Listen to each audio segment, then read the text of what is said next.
Games of throne की कहानी दो विशाल कॉन्टिनेंट्स एसोस और वेस्टेरोस पर बेस्ड है। एक तरफ है एसोस, जहां कभी महान सभ्यताएं हुआ करती थी। आज यहां कई बर्बाद शहर, रेगिस्तान, खतरनाक कबीले और गुलामी का व्यापार देखने को मिलता है। यहाँ हर इंसान अपनी जिंदगी और ताकत के लिए लड़ रहा है। और दूसरी तरफ है वेस्टेरोस, एक हरा भरा और समृद्ध कॉन्टिनेंट जो 7 राज्यों में बटा हुआ है। इन 7 राज्यों के अपने खुद के लॉर्ड्स हैं और इन 7 के ऊपर है किंग रॉबर्ट बरेथियन, जो इन सबको रूल करते हैं। कहानी शुरू होती है नॉर्थ के बर्फ से ढके किंगडम विंटरफेल से, जहां के लॉर्ड है स्टार्क घराने के नेड स्टार्क। विंटरफेल के और भी नॉर्थ में एक 300 मील लंबी और 700 फीट ऊंची दीवार है, जिसे हजारों सालों पहले बर्फ और प्राचीन जादू से बनाया गया था, ताकि नॉर्थ से आने वाले खतरों को रोका जा सके, जैसे कि जंगलियों को, खतरनाक जंगली जानवरों को और ना मरने वाले राक्षस व्हाइट वॉकर्स को। इस दीवार की हिफाजत की जिम्मेदारी नाइट वॉच के रेंजर्स और गार्ड्स के कंधों पर है। ये लोग अपनी पूरी जिंदगी इसी दीवार की रक्षा करने के लिए समर्पित कर देते हैं। हम देखते हैं 3 नाइट वॉच के गार्ड्स, सर वेमोर रॉयस, विल और गेरेड को, जो वॉल को पार करके जंगली इलाकों में जा रहे होते हैं। विल को कुछ दूर पर ह्यूमंस की कटी हुई लाशें दिखती है, जिन्हें टुकड़ों में काट किसी ने सिंबल के फॉर्म में सजा दिया था। वो तुरंत ही भागते हुए सर वेमोर और गेरेड के पास जाकर इसके बारे में बताता है। सर वेमोर को पहले लगता है कि ये काम किसी जंगली लोगों का होगा, पर वो जब उस जगह जाते हैं वहां कोई लाश नहीं दिखता। विल को वहां कुछ गड़बड़ लगता है।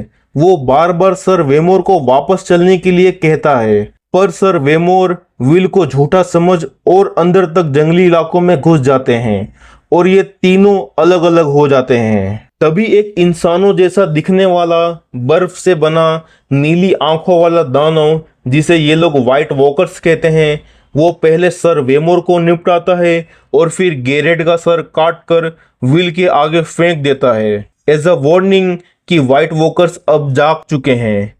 ये सब देख विल डर के मारे वॉल पे नाइट वॉचमैन की ड्यूटी छोड़ भाग जाता है, जिसे जल्द ही हाउस स्टार्क की आर्मी के द्वारा पकड़ लिया जाता है। मीनवाइल नॉर्थ के लॉर्ड एंड वॉल के प्रोटेक्टर नेड स्टार्क और उनकी वाइफ कैटलिन स्टार्क अपने 5 बच्चों को, जिसमें Robb Stark, Sansa Stark, Arya Stark, Bran Stark और रिकन स्टार्क, और साथ ही एक नाजायज बेटा जॉन स्नो को आपस में नोकझोंक करते हुए दूर से ही देख रहे थे। तभी उन्हें विल के भागने की खबर मिलती है। विंटरफेल यानी नॉर्थ के नियमों के मुताबिक जो कोई भी वॉल की रक्षा की प्रतिज्ञा लेता है, वो जिंदगी भर शादी नहीं कर सकता, संबंध नहीं बना सकता और अपनी ड्यूटी को छोड़ भाग नहीं सकता। पर विल ने भागकर इन नियमों को तोड़ा था, इसीलिए उसको खुद नेड स्टार्क ने एग्जीक्यूट कर दिया। हालांकि will bar bar white walkers के बारे में सबको चेतावनी दे रहा था कि वो भगोड़ा नहीं है, उसने व्हाइट वॉकर्स को देखा है, पर किसी ने उसका यकीन नहीं किया, क्योंकि व्हाइट वॉकर्स हजारों साल पहले ही खत्म हो चुके थे। एग्जीक्यूशन के बाद जब वो लोग अपने घर की तरफ जा रहे थे, तब उन्हें रास्ते में एक मरा हुआ बड़ा सा हिरन दिखा, जिसे डायर वुल्फ ने शिकार किया था। लेकिन कुछ दूरी पर वो डायर वुल्फ भी इंजरीज के कारण मरा हुआ दिखा। पर उस डायर वुल्फ के 5 छोटे छोटे बच्चे थे जो अभी भी जिंदा थे। लॉर्ड स्टार्क ने उन बच्चों को मार देने को कहा, क्योंकि वो छोटे बच्चे ऐसे खतरनाक जंगल में अकेले सरवाइव नहीं कर पाते। लेकिन जॉन स्नो, जो लॉर्ड स्टार्क का नाजायज बेटा है, उसने सलाह दिया कि आपके 5 बच्चे हैं और 5 के लिए एक एक डायर वुल्फ दे दिया जाए। नेड स्टार्क मान तो जाते हैं, पर उन्हें खुद ही खाना पानी देने और पालने को कहते हैं। जब सब वहां से जा रहे थे, तभी जॉन स्नो को एक और सबसे छोटा डायर वुल्फ का बच्चा दिखा, जिसे थियोन जॉन स्नो को ही पालने को कहता है। अब सीन किंग्स लैंडिंग की दिखाई जाती है, जो वेस्टेरोस और सभी 7 राज्यों का कैपिटल है, जिसके राजा है Robert Baratheon of House Baratheon के। आज किंग्स लैंडिंग में hand of the king sir Jon Arryn की अचानक डेथ हो चुकी है। यहाँ सर्सी लेनिस्टर जो किंग की वाइफ है, और जेमी लेनिस्टर, ये दोनों जुड़वा भाई बहन सर जॉन एरन के डेथ बॉडी वाले चैम्बर में किसी राज की बात का जिक्र कर रहे होते हैं। और इनकी बातों से तो यही लग रहा था कि इन दोनों भाई बहनों ने ही मिलकर सर जॉन एरन को मारा है। यहाँ वेस्टरोस में कैटलिन नेड को जॉन की मौत की खबर देती है, जिससे सुन नेड काफी दुखी हो जाते हैं, क्योंकि जॉन एरन नेड के लिए पिता समान थे। और जॉन एरन, नेड स्टार्क और रॉबर्ट बेरेथियन ने मिलकर ही पुराने राजा मैड किंग को हराया था, और रॉबर्ट नए किंग बने थे और जॉन एरन उनका राइट हैंड यानी हैंड ऑफ द किंग बने थे। ऊपर से जॉन एरन की वाइफ लाइसा एरन कैटलिन स्टार्क की बहन है, इस नाते जॉन एरन नेड स्टार्क के रिश्तेदार भी थे। साथ ही कैटलिन नेड को मैसेंजर रेवन से मिले लेटर के बारे में बताती है, जिसमें लिखा था कि सातों राज्यों के राजा रॉबर्ट बेरेथियन अपने पूरे काफिले के साथ जल्द ही विंटरफेल पहुंचने वाले हैं। लेकिन रॉबर्ट बेरेथियन जॉन एरन के मौत के बाद विंटरफेल क्या करने आ रहे हैं, ये हमें आगे पता चलेगा। जल्द ही रॉबर्ट बेरेथियन विंटरफेल पहुंच जाते हैं। वो Ned Stark and Catelyn Stark के बच्चों के साथ साथ पहली बार उनके बच्चों से भी मिलते हैं। रॉबर्ट बेरेथियन के साथ साथ सर्सी लेनिस्टर, जेमी लेनिस्टर और टिरियन लेनिस्टर तीनों भाई बहन भी विंटरफेल पहुंच चुके थे। सर्सी लेनिस्टर रॉबर्ट की वाइफ है, जेमी लेनिस्टर किंग्स गार्ड में है, और टिरियन लेनिस्टर वो कुछ नहीं है।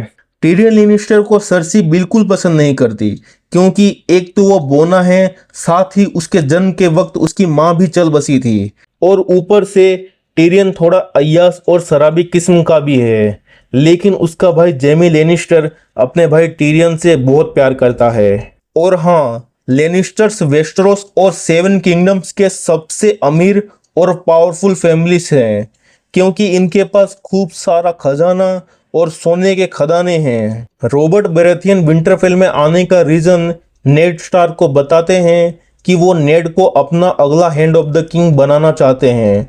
साथ ही अपने बेटे जोफ्री बेरेथियन के लिए नेड स्टार्क की बड़ी बेटी सेंसा स्टार्क का हाथ मांग लेते हैं। रॉबर्ट नेड पे इसीलिए इतना भरोसा करते हैं क्योंकि रॉबर्ट पहले नेड स्टार्क की बहन लायना स्टार्क को पसंद करते थे और उससे शादी भी करने वाले थे। लेकिन पुराने राजा मैड किंग के बेटे ने लायना स्टार्क को किडनैप करके मार दिया। इसीलिए रॉबर्ट ने नेड एंड जॉन एरन के साथ मिलकर मैड किंग को आयरन थ्रोन से उखाड़ फेंका था। सीन शिफ्ट होता है नेरो सी के उस पार एसोस नाम के कॉन्टिनेंट पे, जहां पेंटोस नाम के सिटी में विसेरियस टारगेरियन और डेनेरियस टारगेरियन दोनों भाई बहन छुपके रह रहे होते हैं।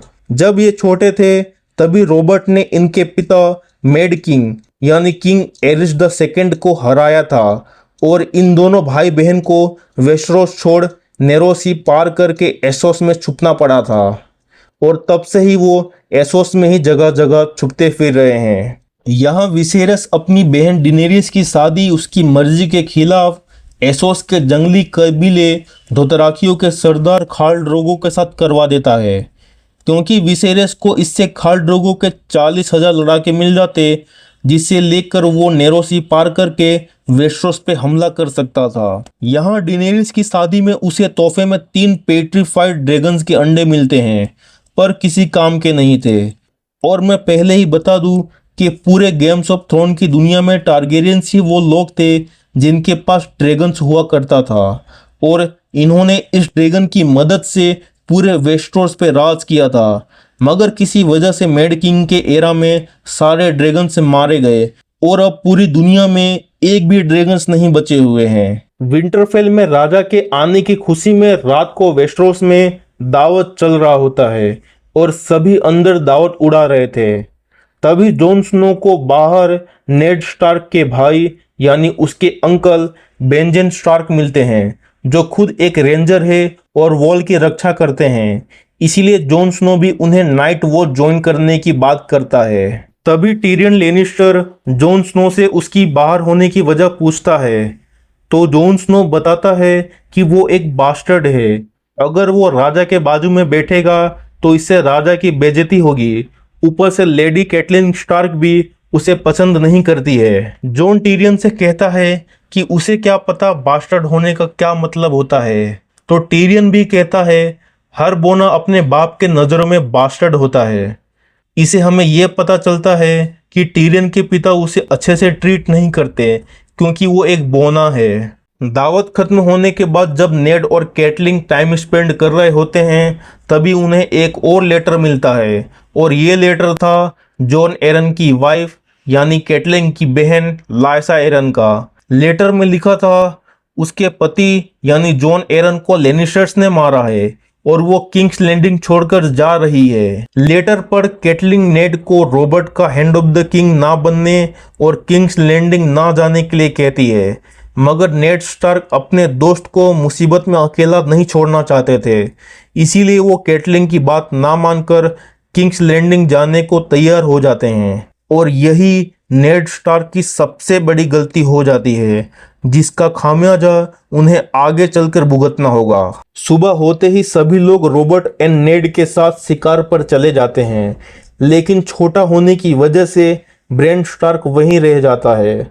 टाइम पास करने के लिए जब वो खाली पड़े किलों की दीवारों की चढ़ाई कर रहा था तभी उसने देखा कि सर्सी लेनिस्टर और जेमी लेनिस्टर दोनों भाई बहन आपस में ही लगे पड़े हैं। तभी सर्सी ने भी ब्रेन को देख लिया और जेमी से ब्रेन को पकड़ने को कहा, कहीं ब्रेन उनका भांडा ना फोड़ दे। इसीलिए जेमी ने बिना कुछ सोचे समझे ब्रेन को ऊपर से नीचे फेंक दिया एंड बूम।